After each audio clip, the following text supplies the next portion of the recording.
आदाब नाजरीन, मैं हूं आपकी मेज़बान मिसबा और आप देख रहे हैं तस्नीम टीवी।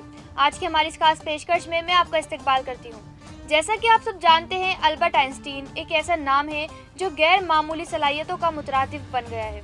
तबियात में इनकी शराकत के पेश नज़र इन्हें the greatest physicist of all times करार दिया गया। उन्होंने टाइम मैगजीन के पोल में सदी शख्सियत के तौर पर सबसे ज़्यादा वोट हासिल किए और टाइम मैगजीन ने उन्हें साल 1999 में 100 साला मर्द करार दिया। सारी दुनिया उनकी तेज़ दिमाग को लोहा मानती थी। चुनाचे जब वो मर गए तो उनका पोस्टमार्टम करने वाले डॉक्टर ने उनके तेज़ अकल का राज जानने के लिए उनके दिमाग निकाल लिया। अल्बर्ट आइंस्टीन को अब तक का सबसे बड़ा साइंसदान समझा जाता है और उन्हें जदीद तबियात का पिता भी कहा जाता है। अल्बर्ट आइंस्टीन 14 मार्च 1879 को गुटेनबर्ग के उल्म जर्मनी में एक यहूदी घराने में पैदा हुए। उनकी पैदाइश के 6 हफ्ते बाद उनका ख़ानदान म्यूनिख चला गया, जहां उनके वालिद और चचा ने electronic fabric J Einstein and company कायम की। उन्होंने अपनी इब्तदाई तालीम लीड पॉलेट जिम्नाजियम में हासिल की। उसके बाद वो इटली और कुछ अरसे बाद स्विट्ज़रलैंड चले गए।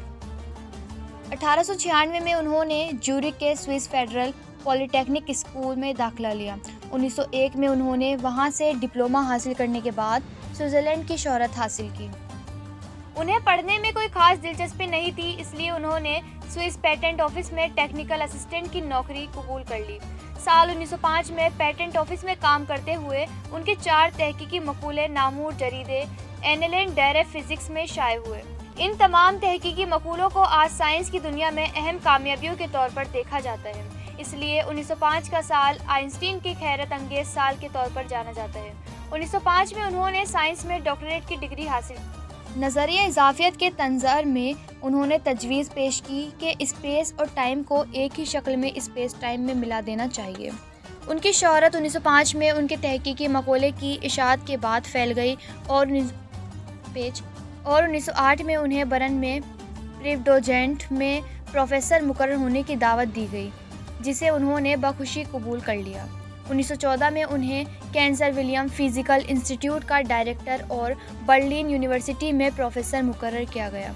उन्होंने 1914 में जर्मन शोहरत हासिल की और 1933 तक जर्मनी में रहे।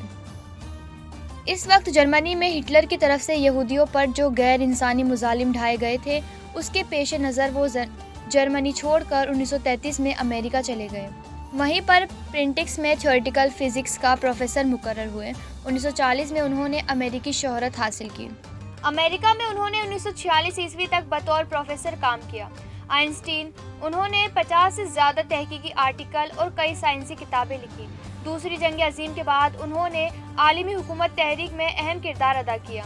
इसराइल ने उन्हें सदर के ओहदे की पेशकश की, लेकिन उन्होंने शाइस्तगी से इसे मुस्तरद कर दिया और यरूशलेम की हिंदू यूनिवर्सिटी के क़याम में डॉक्टर चैम वेज़मैन की हिमायत की। आइंस्टीन की शराकत को देखते हुए उन्हें 1921 में नज़रियाती तबियात, ख़ास तौर पर टाइप इलेक्ट्रिक असर की दरियाफ्त पर फिज़िक्स का नोबेल इनाम भी दिया गया। फ्रैंकलिन इंस्टीट्यूट ने उन्हें 1936 में फ्रैंकलिन मेडल से नवाजा। उनके मशहूर नज़रिया इजाफियत की दरियाफ्त के 200 साल मुकम्मल होने पर international union of pure and applied physics ने वर्ष 2005 में उन्हें world year of the physics करार दिया।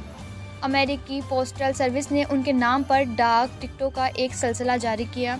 उनके नाम पर मुल्क और बैरून मुल्क कई अवार्ड्स कायम हो चुके हैं। मोज़ार्ट की वायलिन मौसीकी से मुतासिर होने वाले अल्बर्ट आइंस्टीन के इंतकाल से 17 अप्रैल 1955 को 76 साल की उम्र में साइंस की दुनिया एक अजीम साइंसदान से महरूम हो गई। एटम बम उनकी दरियाफ्तों की बुनियाद पर तैयार किया गया। 1945 में जापान के शहर हिरोशिमा और नागासाकी पर एटम बोमों के गलत इस्तेमाल पर उन्हें शदीद दुख हुआ। वो न सिर्फ एक अजीम साइंसदान थे बल्कि एक अजीम इंसान भी थे। दुनिया हमेशा उनकी कमी महसूस करेगी। उनकी ज़िंदगी न सिर्फ साइंसदानों के लिए बल्कि आम लोगों के लिए भी इल्हाम है। तो फिलहाल की हमारी इस खास पेशकश में बस इतना ही। मुझे दीजिए इजाज़त और देखते रहिए तस्नीम टीवी। अल्लाह हाफिज़।